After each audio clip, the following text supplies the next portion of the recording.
Hi, it's Dan, the real estate guy, coming to you from the home office once again with yet another technique to buy property at a wholesale level, or what I call the cash value, or well below the retail value, low enough so that you can resell that property for a profit, or perhaps keep it and generate some positive cash flow. That particular method is an interesting one because it's so simple. It's just simply called the newspaper ad. You know, it's been used for many years. In fact, when I started learning a little bit of these techniques from my mentor, I had to agree not to use the newspaper ad because he was using that particular method. He enjoyed that method, and he bought usually 2 properties a month from those calls. Just like the non-owner occupant letter, if you've watched that video, taking that call is very similar to that program. It's how you handle that call that's very important. You're going to get some calls if you have an ad in the paper. Even though there's going to be multiple investors with the same ad. I remember that they always played games to be on the top. All right, so I had to agree not to use this method when my mentor was teaching me a few other methods. And then one time he went on a long vacation. I think I may have mentioned this on another video, but he went on a long vacation and offered to put my phone number on the ad while he was gone for 3.5 weeks, and I got one of my best transactions that year. Probably was my best transaction that year, where I paid around $102,000, $103,000. The property happened to be a pre-foreclosure, so you can look at that method. That's probably where I mentioned this. It had been a pre-foreclosure a few times, a guy in and out, but he called on the ad. I received the phone call, sounded too good to be true. This guy, I could tell, was motivated and went out. But I put that transaction together for somewhere around $102,000, $103,000, sold it for $199,000. Now there was a lot of work to do. I probably put somewhere in the neighborhood of probably around $30,000 into that property. Might have been a touch more. But either way, it was a great transaction. It was very profitable, and it was a win-win. This guy needed out. All right, he was on the edge of basically losing his family over this property, and he didn't want that.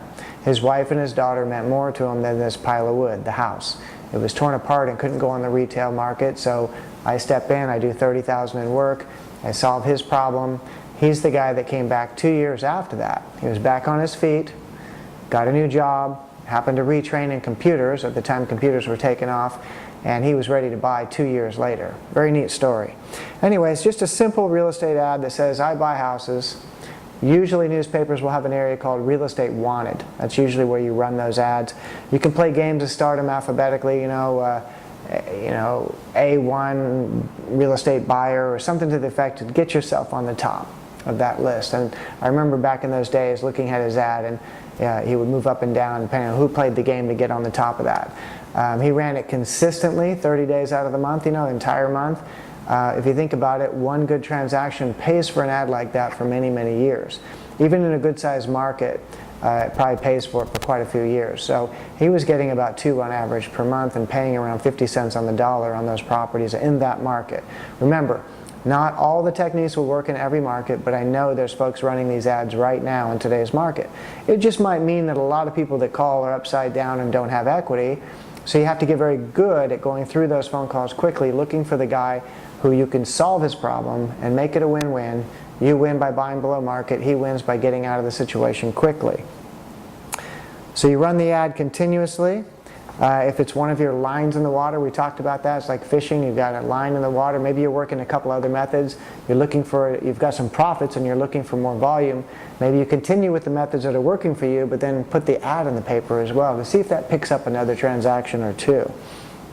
I know there's folks using this method today, like I said, in my marketplace. Some very successful people using it today. There might be modern versions of this. I don't know because I don't use the technique right now. But there might be some online places you can advertise as well. Now, going back to the newspapers, my mentor ran it in the #1 newspaper in the area. We only had 2 papers, and one eventually, I think, dropped out. But you could also run these in free newspapers like the Penny Saver and things like that fairly inexpensively, and perhaps get calls there too. Remember, the any condition, any area is important. I know there may be a few areas that you don't buy, but why don't you wait for that call to say no if you want to do that. That way you don't eliminate all the other areas that might be transition areas between your favorite places to buy and the least favorite places to buy. You're going to want to mention that you have cash and can close fast. I believe if you look at the ads, that'll give you some clues. These days, because of online, you might even be able to look at other papers from surrounding cities that are similar to your city and look and see what kind of ads people run.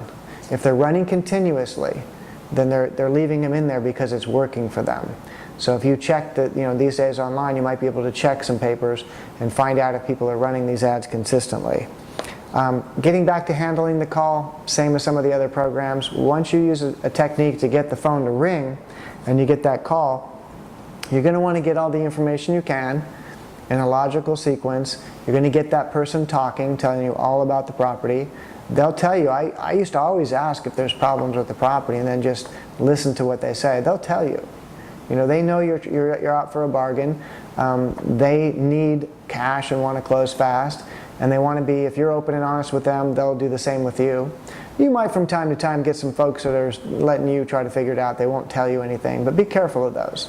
In those cases, you need to inspect that property closely.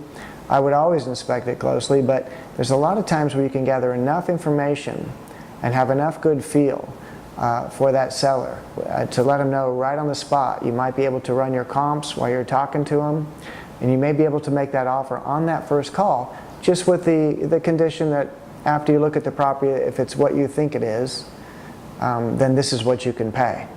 If you're letting them know, this is the ballpark that I'm going to be in. If it's what you say it is, I can pay this much for it.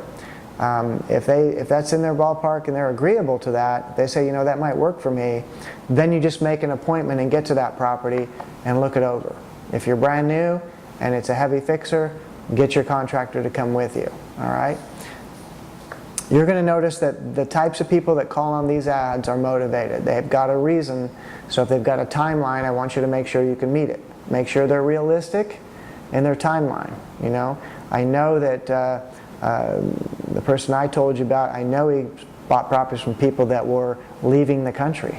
They needed to leave the country. They wanted to sell a couple of properties fast and leave the country. I know that happened before. I also know that one time we purchased a property from someone that got himself in a little bit of trouble and he's going to jail. Didn't need the house anymore. He was going to the big house. Okay? So that can happen as well. So just be prepared. You realize people have a reason to take the cash value and move on. Alrighty?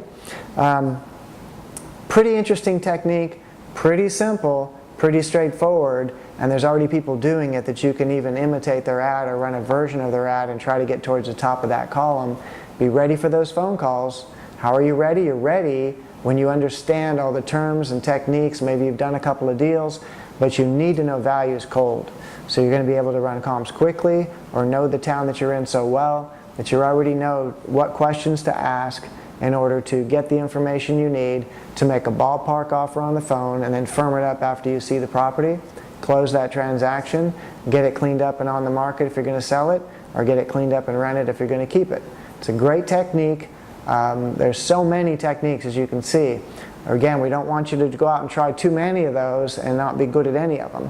But this is something you can do while you're working another technique. While you're waiting for these phone calls, you're off running with another technique that maybe is a little bit more time consuming, such as the non-owner occupant letter, or maybe you're chasing down pre-foreclosures. Those things take time. This is simply a little bit of money, place that ad, wait for those calls, have a systematic approach of handling those calls. It might even be a good idea when you're brand new at this is to make a list of questions that you're going to ask, right? You're going to work these questions into the conversation and you're going to have a form. I used to have a form that I filled out as I asked the questions and I put information in, such as, is it rented? Okay, how much? How much rent are we getting? All those kinds of things are important. Do you happen to know the age of the roof? Just like that. You just work your way through the more expensive items that you need to fix. Am I going to have to do any bathroom work? Am I going to have to do any kitchen work? Are there things that are just broken right now that need repair? You just kind of move on through that like that. All right? Gather that information. You might be able to ask these questions as you're running comps, for example. Getting your answers, running your comps, trying to get that value down. If you have access to the county records, as I do, I print the county record first because I'm going to work off that. It's got the square footage, the age that it was built, or the year that it was built to give you the age.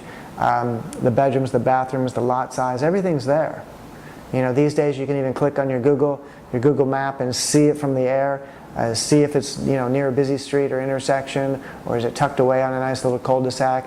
You get all that information now. The information I get in 5 to 10 minutes now, literally 20 years ago it took me more than an hour to collect all that information.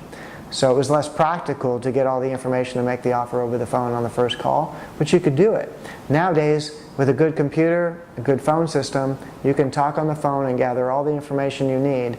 Now you just have to go to the property to confirm it's what you thought it was, in the condition that you thought it was, based on the answers to the questions that you got. It's a super technique. It's one you can run, like I said, along with other techniques. As you gain some success, do some transactions, go ahead and check your paper. If there's not a lot of people running it, try it. Okay? If there's a lot of people running them, it means it could be working. Work yourself to the top of that list. Get yourself the best deal you can on the ad. Run it for 30 or 60 days and see if it gets you a transaction. All right? If it gets you a transaction, meets your minimum requirements for profit or long-term hold, you might want to consider running that continuously, for a year and see how many transactions you get. All right? Great technique. I'll see you on the next video.